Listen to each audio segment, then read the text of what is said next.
My sister was forced by our parents to go on a blind date again. She came to me and asked me to go on the blind date for her. I couldn't refuse because I like men. My parents were extremely disappointed in me and instead placed all their expectations on my sister. I'm partly responsible for my sister being forced into such a difficult situation now. In fact, I've helped my sister go on several blind dates. My sister and I look extremely alike. Every time I put on a wig and do a little makeup, the blind date partners never know that I'm actually a man. After this blind date is successful, sister will give you the WeChat contacts of several handsome guys. My sister said while helping me with my makeup, "Sister, really no need." I said speechlessly, "You still can't let go of Lucas?" "It's not true." I got excited and bumped into the eyeliner in my sister's hand. "If it's not true, then it's not." My sister held my face and said, "My younger brother is so good looking. Why are you so fixated on one person?" I closed my eyes and gave up struggling. Everyone thinks that I still love Lucas.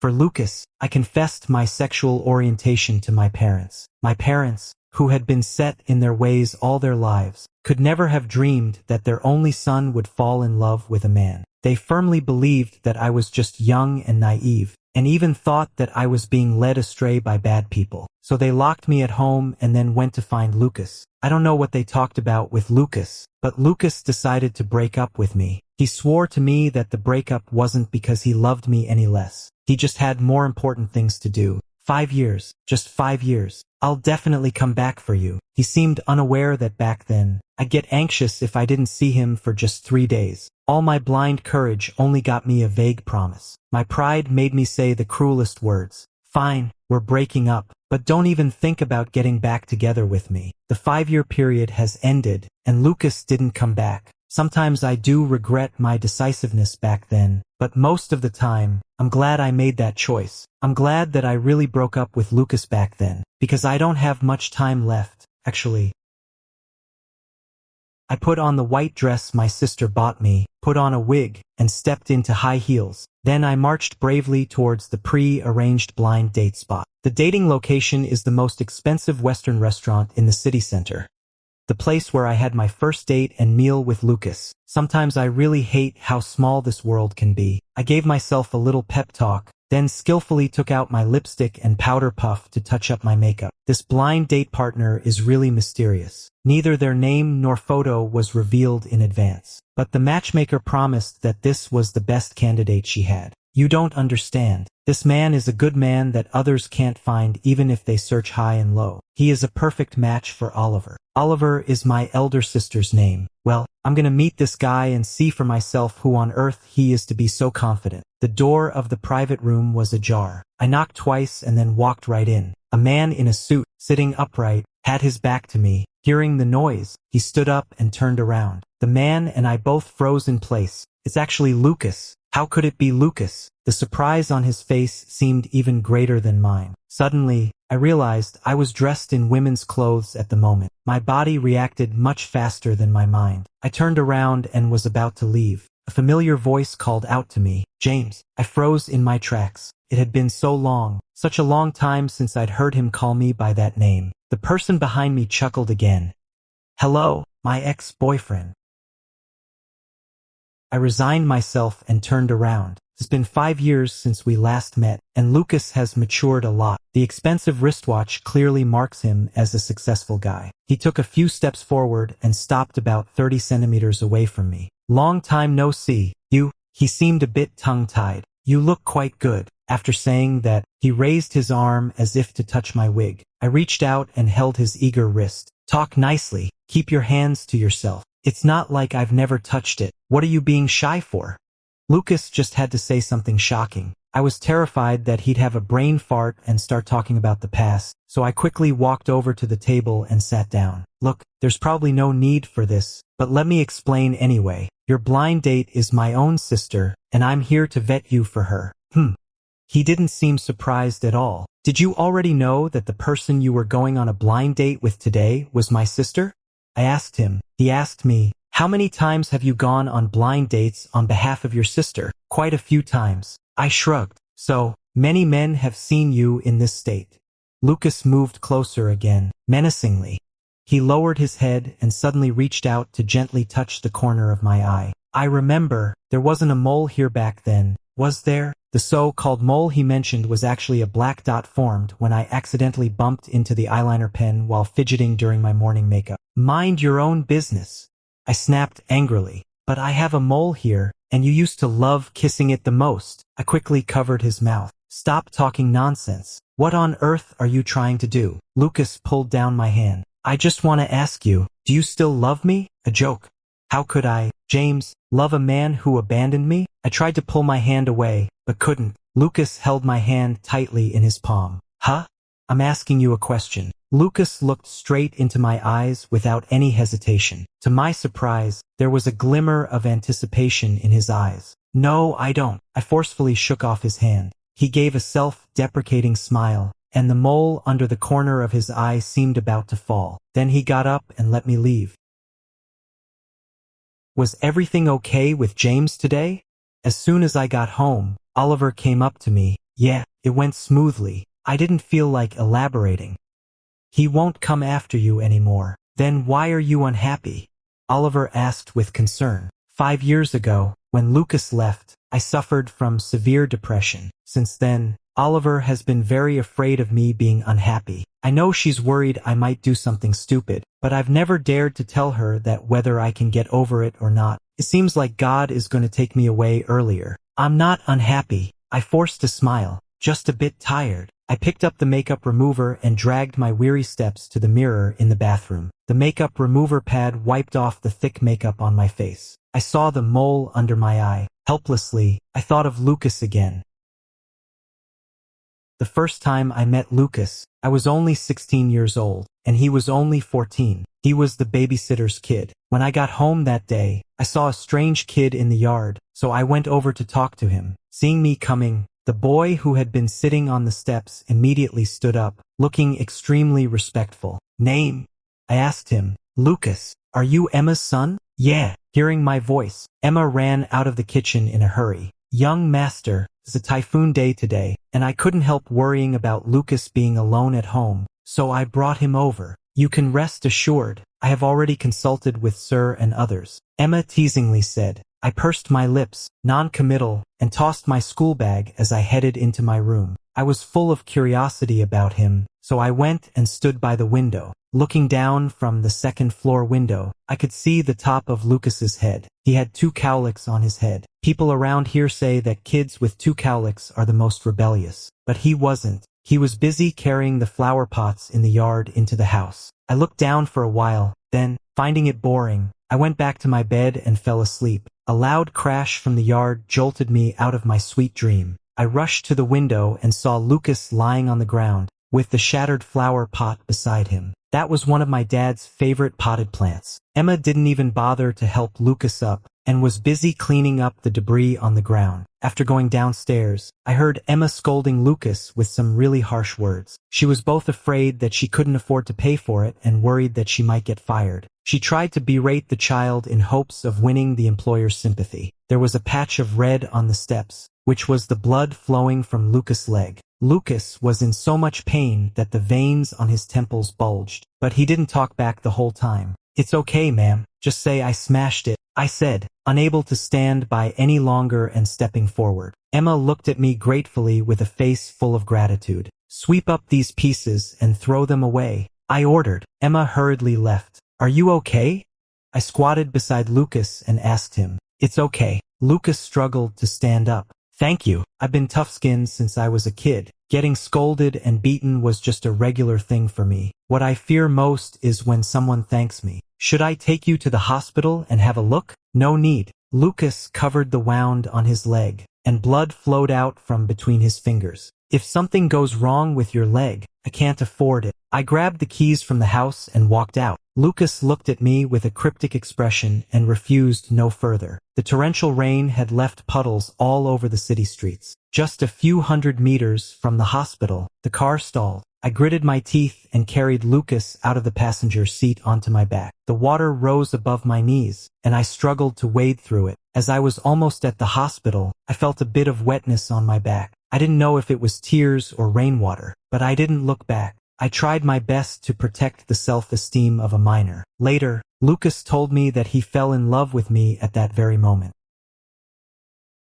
After that day, I never saw Lucas again. We didn't even have each other's contact information. We were like the most casual strangers in each other's lives. After a brief encounter, we went in completely different directions. Until college, Lucas and I were admitted to the same major at the same university. It wasn't that I repeated a grade. He skipped a grade instead. Running into an old acquaintance in the unfamiliar campus, he and I naturally got close again. He was still as taciturn as he was when we were kids. But after not seeing each other for 4 years, he had grown even taller than me. I treated him like my own younger brother. So when I heard that he'd accepted the pursuit of Henry, the top student in the grade who was a total jerk, I rushed straight to his dormitory right away. "Hey, you really agreed to go out with Henry?" His dorm was empty. I opened the door and came straight to the point. He looked up and didn't reply. "You're with that scumbag? Are you out of your mind? So you're mad because he's a scumbag, not because I like men?" He asked me. "Why would I be mad that you like men?" I said, puzzled. "That's good. I've always been afraid to tell you, worried you'd look down on me." He smiled. "What on earth happened between you and Henry?" I asked persistently. He confessed his feelings, but I didn't say yes. He got pissed off and started spreading rumors. I was filled with anger and determined to settle the score with Henry. I cornered Henry in the classroom. "Who are you?" Henry didn't even look me in the eye. "Who I am doesn't matter. Stop bothering Lucas and spreading nonsense everywhere." Oh, what big talk. Henry sized me up from head to toe. "Could it be that you're James?" I was taken aback. "So this is what the person Lucas likes looks like." Henry walked past me and deliberately bumped into my shoulder with a malicious look on his face. Not that great after all. Normally, if I heard someone say I was not that great, I'd definitely chase after them to demand an explanation. But at this moment, the only words in my mind were, the person Lucas likes. Does Lucas like me? How could Lucas like me? Yes. I'm a great person, but Lucas actually likes me? No. If Lucas really likes men, then it's quite normal for him to like me. I was caught in a whirlwind of emotions, a mix of hesitation and secret delight.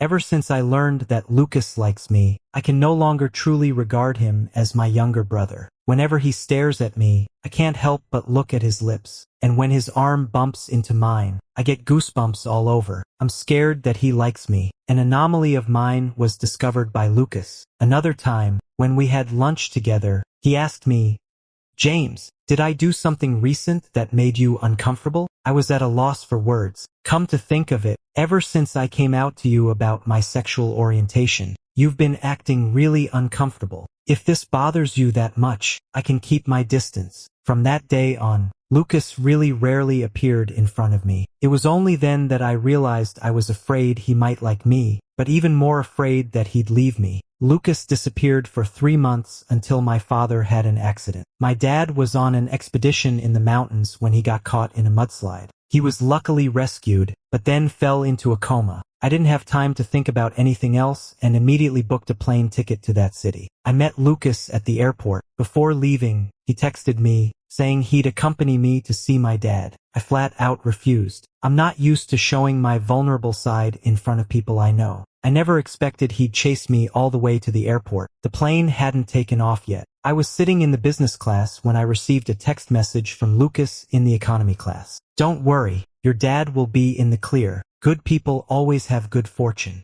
Yeah, I only replied with one word, but my heart gradually settled down. At the hospital, I was thrown into a panic as I watched my father lying in the ICU. Lucas is much calmer than me. He took my phone, composed a text for me and sent it to my mom and sister who were traveling abroad, telling them not to worry too much. Then he found the attending doctor and asked about my father's condition. After that, he stayed with me outside the ward for 3 days and 3 nights. I told him to go back, but he always said it was okay and that he wasn't sleepy. On the 4th day, my father was finally transferred to a general ward. The huge weight on my heart lifted, and my legs gave way, causing me to kneel on the ground. Lucas carried me on his back. He carried me out of the hospital just like I used to carry him when he was a kid. His hair was still as thick as it was when he was little, with 2 small cowlicks, but he was much stronger than he used to be. The boy who used to feel so light on my back years ago had grown strong enough to carry me, a grown-up man. His steps were steady, and I wiped the sweat off his forehead. We stayed at a hotel for the night. Lying in bed, I asked him where he got the money for such expensive plane tickets. He said he had saved quite a bit of money from his part-time jobs. "I'll reimburse you." "No need," Lucas whispered. "I'm willing to spend some money on you." I was silent for a long time. Then I asked him, "Wanna give being together a try?" He looked horrified and said, "Are you doing this to repay me?" I burst out laughing and fell onto him. After a while, I sat up straight, held his face a bit domineeringly, and asked, "Don't you like me?" I like you." Lucas's face turned bright red. "Then it's a mutual thing." I gently kissed the corner of his blushing eye. "Think it through. I will never let you go." Lucas buried his head in my neck and whispered threateningly, "He's so silly. He started worrying about breaking up from the very first second we got together. I'm so stupid too. I didn't realize that the distance between him and me was far more than just those few dozen meters from business class to economy class." Word quickly got to my parents about us being together. It was Henry who informed on us. My father, who had always treated me like a treasure, lashed out and hit me. "You must be out of your mind," my father said. He had just recovered from a serious illness and was so angered by me that he kept coughing. "Dad, let's talk this out. Don't hit him."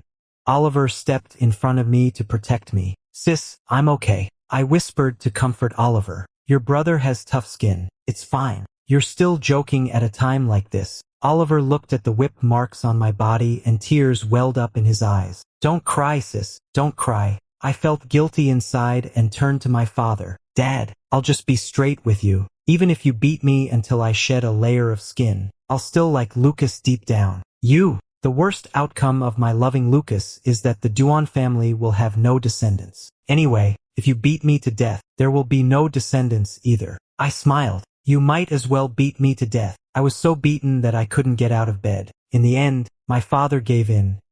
"If you want to fool around, you can." "But, there's no but," I said disdainfully. "And don't use the word fool around." I was locked up at home. A day later, I got Lucas's phone. He wanted to break up with me. I almost lost my life for him, but he's just gonna walk away. I hate him so much. I've hated every single minute of these 5 years because of him.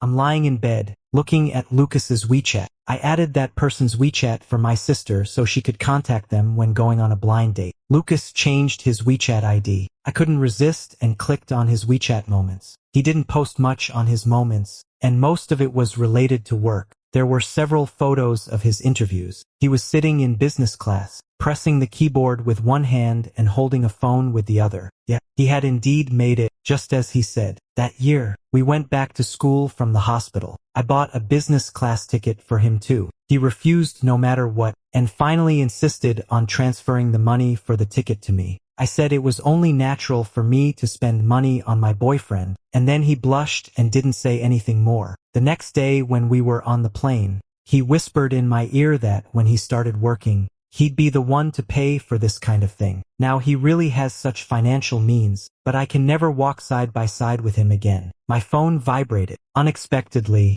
it's a message from Lucas. Asleep, I fought the urge to block him, gritted my teeth, and replied, "What's it to you?" The response came almost instantly. "You looked beautiful today." I grabbed my hair in agony.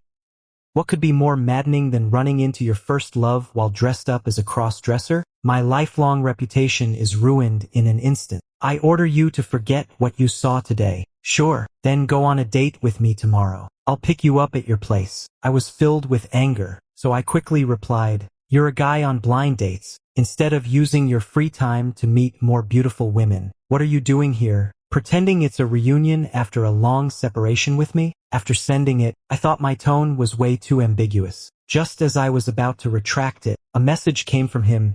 Jealous? I definitely wasn't. I didn't bother to reply to him. I pulled the quilt over my head and prepared to go to sleep. My phone rang again. I couldn't resist and picked it up to check. "Still Lucas," he said. "What we have isn't a reunion after a long separation. We're clearly like a broken mirror being put back together." The next day at dawn, Lucas really appeared at my sister's door. Oliver sneered and said, he called me and threatened that if I didn't give him the address, he'd tell our parents about me getting set up on blind dates. I gave him a reproachful look. Oliver walked over and rapped me on the head. Stop pretending. If you didn't care, why did you get up at 6 to wash your hair and take a shower and blow dry it? It's an ex encounter. I can't stand losing. I have to look good. Yeah. If you can't meet with teary eyes, at least blush a bit, Oliver said perfunctorily and pushed me outside. Then he firmly closed the door. Judging by what I know about her, she should have locked the door from the inside. James, Lucas called me. I turned around. He was leaning against a luxury car, holding a bouquet of flowers in his hand, looking even more like a rich second generation than I. A real rich second generation. I curled my lips and walked over. I didn't plan to take his flowers, but he refused to drive unless I did. I do not want to be seen by Oliver in such a way, so I gave up and took the flower bundle into my arms. Where to? Where do you want to go? I want to go home. I rolled my eyes. Lucas, smiling, playfully pinched my face.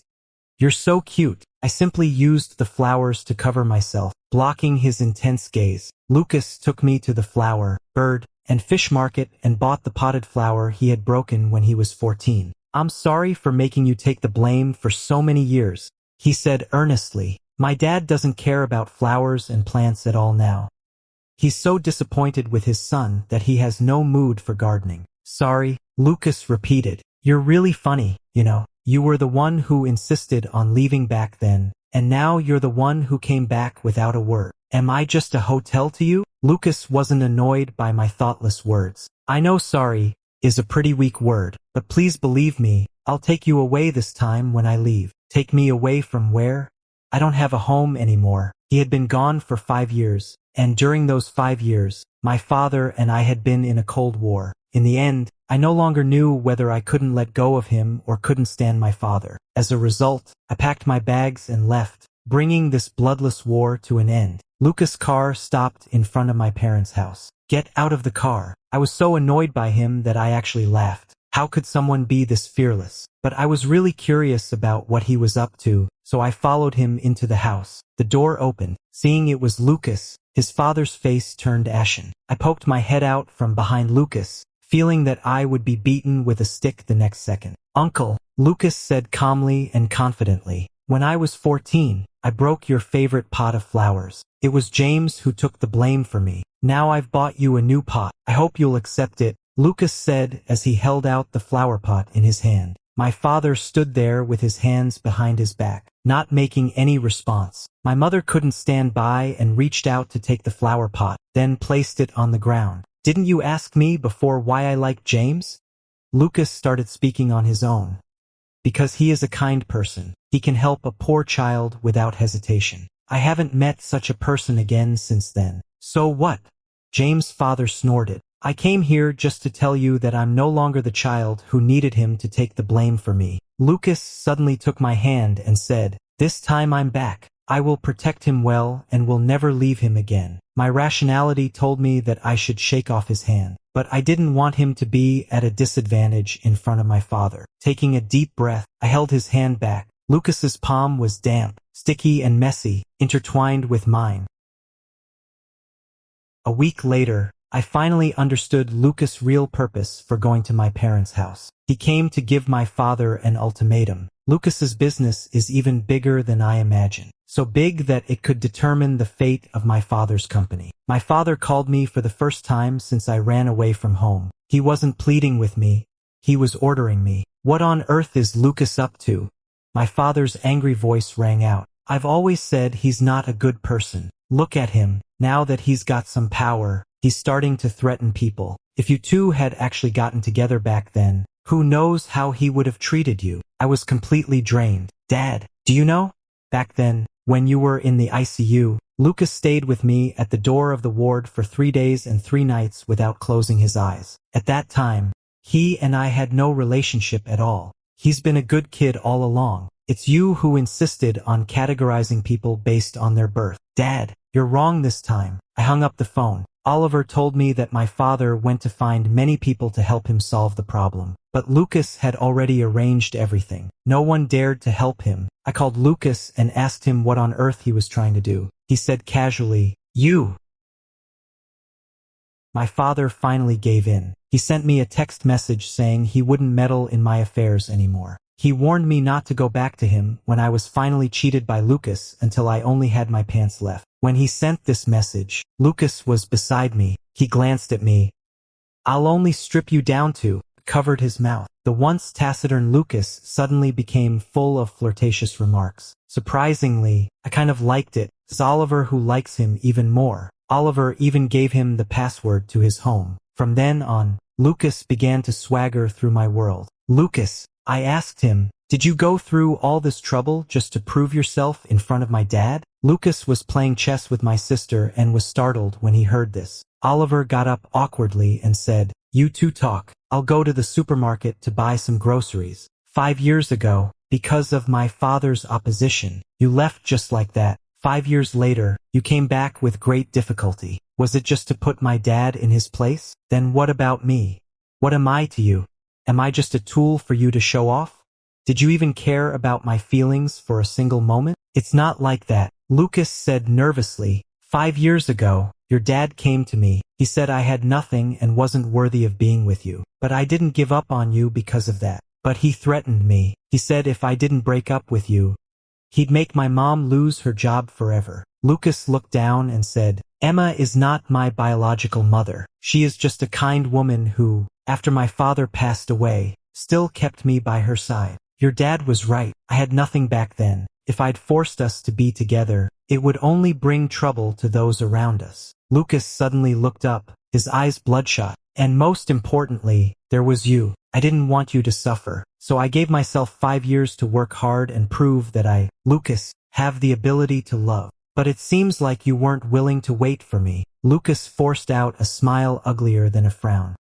He said that as soon as he returned to the country, he wanted to come and find me, but he wasn't sure if I had a partner, so he didn't dare to contact me easily. So he got in touch with Oliver. Back then, when I was beaten nearly to death, Oliver secretly took a video and sent it to him. Oliver didn't know that it was that video that made Lucas decide to break up with me briefly. 5 years later, Oliver was once again moved by Lucas. She used the pretext of a blind date to arrange a reunion between me and Lucas. Just as Lucas finished saying all this, Oliver came back. She stood at the door, a bit flustered. "Sis," I called out to her. She looked at me, flustered. "James, sis didn't mean to deceive you on purpose. I just thought Lucas was a good boy." I turned around and went upstairs. A few minutes later, I came downstairs with some sheets of paper. "Sister Lucas," I said, "I don't blame you too. Anyway, I'm going to die soon." I looked at Oliver, who was crying her eyes out, and began to wonder if I had done something wrong. They're the most precious people to me, so I wanted to be honest with them. But it seems they're even less able to accept the fact that I have a tumor in my brain than I am. "You seem so young." Oliver's voice was muffled. "Might it be an early diagram? Sis, cancer is getting more common among young people these days." I shrugged. "And I've had so many tests. There's no way it's a misdiagnosis." Lucas hasn't spoken since I came downstairs.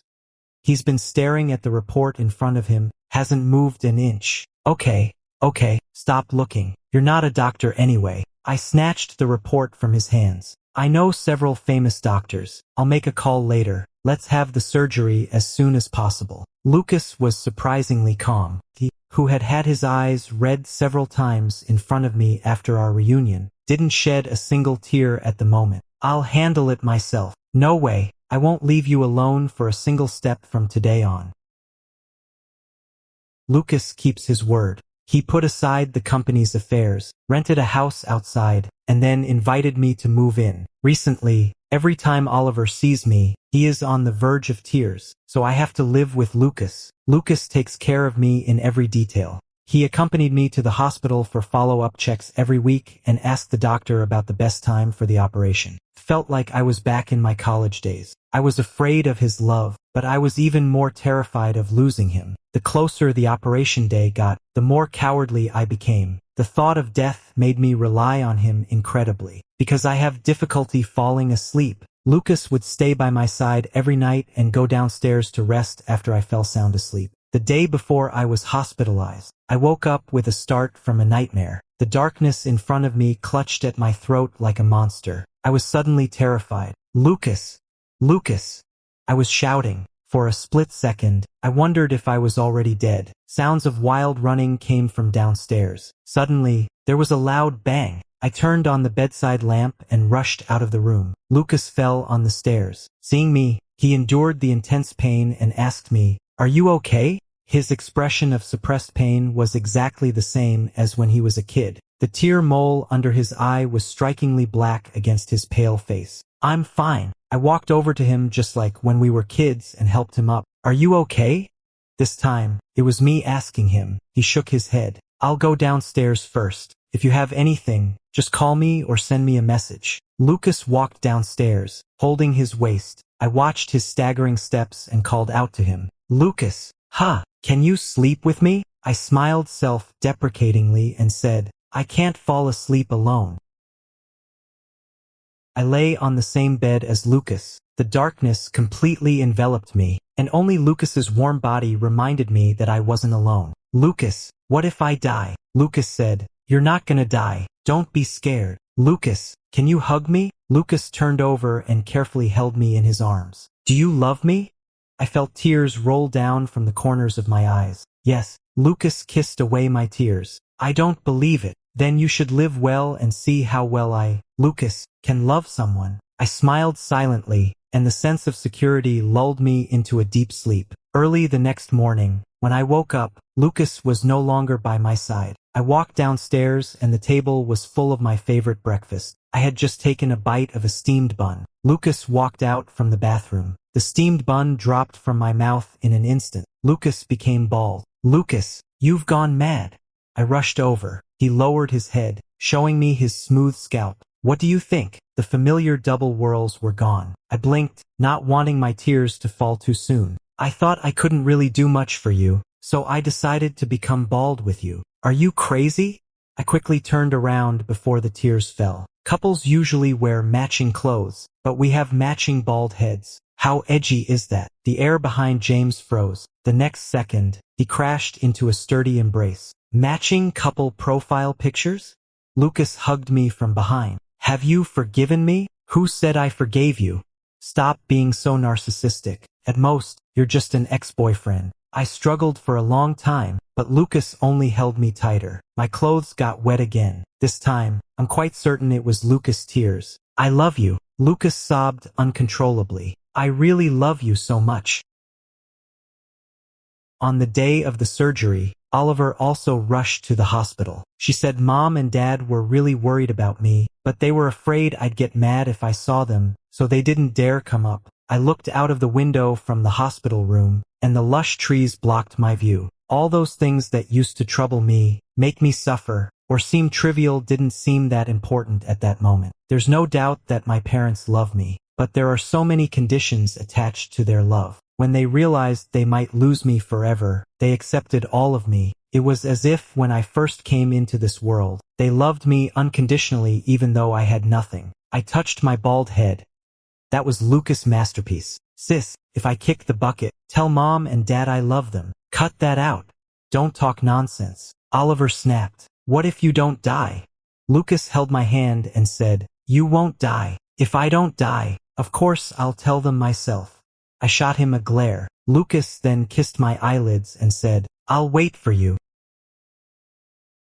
When I opened my eyes again, there was already stubble on Lucas's scalp. I stayed in the ICU for a long time before being transferred to a general ward. No need to ask. I know exactly how torturous these days have been for them. I feel guilty, but Lucas touched my hand. "Thank you," he said, his tears falling onto my hand. "Thank you for pulling through." I reached out and touched his scalp. Felt rough and prickly, but I liked it.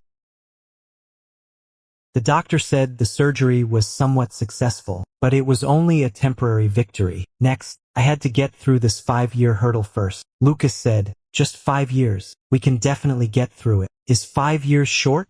I asked him. "It's long." Lucas said, 5 years apart would feel like 500 years to me, but when we're together, I'll make sure those 5 years pass by easily. I trust Lucas. He's the most trustworthy man in the world. After I was discharged from the hospital, Lucas took me on a trip abroad. Just as he promised when he was 18, he booked me a business class seat. Back then, when I looked down from the second floor, Lucas happened to look up, and it was love at first sight. Now, looking down through the plane's window, the world seemed so tiny, and all the worldly troubles vanished in an instant. All this was because of Lucas. I turned my head, and Lucas was staring at me and smiling. That tiny tear mole was bouncing up and down in my sight. It was just like my heartbeats that suddenly sped up at this moment.